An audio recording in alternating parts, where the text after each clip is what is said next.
On se présente, donc Élodie et Nicolas Lelier. Donc on est apiculteurs professionnels en Ardèche. Moi, en fait, je suis rentrée dans l'apiculture un petit peu grâce à mon papa, qui avait des ruches en loisir, une dizaine de ruches.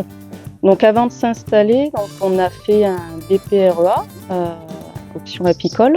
Voilà, donc au départ, on n'a pas démarré dans ce lieu-là, on a démarré sur la commune de Saint-Alban-Auriol, à 20 minutes d'ici. Quand on a racheté ce site, on a tout de suite mis en place un gîte pour faire de l'accueil à la ferme. Un gîte assez familial puisqu'on accueille 12 personnes. Et c'est vrai qu'on avait très régulièrement beaucoup de questions sur notre métier. Forcément, l'apiculture, c'est un métier qui est quand même assez peu connu et qui suscite beaucoup d'interrogations chez les gens. Donc on a commencé comme ça tout doucement à faire visiter, on va dire à titre gracieux. On s'est quand même rapidement rendu compte que ça suscitait un grand intérêt. Au départ, il y a 3-4 ans, on a surtout organisé des visites de mieleries, c'était par groupe de 20-25 personnes. On a la chance aussi sur la Gorse d'être sur une commune, on est quand même dans un bassin touristique assez important. Donc on a eu aussi pas mal de demandes par rapport aux visites. Donc assez rapidement, on a fait évoluer le site avec une galerie des ruches, avec une salle de vidéoprojection sur notre métier, différents espaces et la ferme des abeilles. On va dire qu'on a vraiment créé la ferme des abeilles il y a 3 ans maintenant. C'est à peu près ça. Alors du coup, comment on en est arrivé en fait à créer un site culturel? On a cherché à l'autonomie commerciale entre guillemets, mais aussi sortir de la production pure. On est en GAEC toujours, mais on a créé donc la ferme des abeilles qui est une entreprise individuelle qui est complètement rattachée quand même à notre exploitation, mais qui nous permet aussi donc de proposer des visites, mais aussi des activités autres que la production pure, comme les baptêmes en apiculture.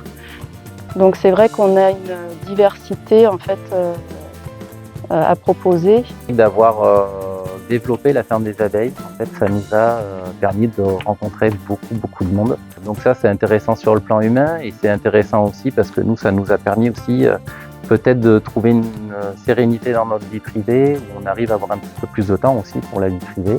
Ouvrir aussi les portes des exploitations, c'est quand même important pour leur montrer notre métier de l'intérieur. Nous, c'est vrai que dans les visites, on ne cache rien, on a des problématiques, on a des questions justement par rapport à ça et on n'hésite pas à leur expliquer le pourquoi du comment. En fait, sur l'exploitation, donc on a depuis le départ fait le choix d'être très produit ardéchois, donc on transhume uniquement nos miels en Ardèche. On commercialise donc du coup uniquement en Ardèche notre production et c'est pour ça qu'on a aussi demandé la marque Goûter l'Ardèche dès le départ. Donc on commercialise vraiment tout autour de l'exploitation par le biais des magasins, petits magasins, des fois des musées également et maintenant une grosse partie sur notre exploitation. Par rapport à l'ouverture donc au public par le biais de la ferme des abeilles, c'était logique pour nous de rentrer dans le réseau de Bienvenue à la ferme. C'est très important d'être entouré parce que c'est vrai qu'aujourd'hui il y a un gros travail de communication pour se faire connaître, pour arriver à faire découvrir aussi les exploitations. Donc il y a plein de réseaux qui existent pour ça. Il y a Bienvenue à la ferme, il y a Goûter l'Ardèche aussi, on en a parlé tout à l'heure sur la démarche qualité.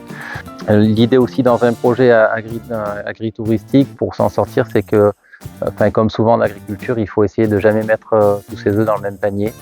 Le fait de pouvoir produire sa production, la vendre soi-même, proposer des activités annexes à côté qui vont pouvoir justement renforcer la structure quand on a des aléas climatiques avec des productions qui sont moindres, c'est quelque chose de très important. Et du coup, c'est vrai que d'ailleurs, même nous, sur l'accueil, on a tout type de public. Donc nous, on est très contents, en tout cas à ce jour, d'être partis dans ce projet agritouristique. C'est vrai que ça a changé notre façon de travailler, ça a beaucoup fait évoluer notre métier. Ça nous fait découvrir aussi un autre métier, parce que c'est des volets qui n'ont rien à voir avec la production, qui sont complètement différents.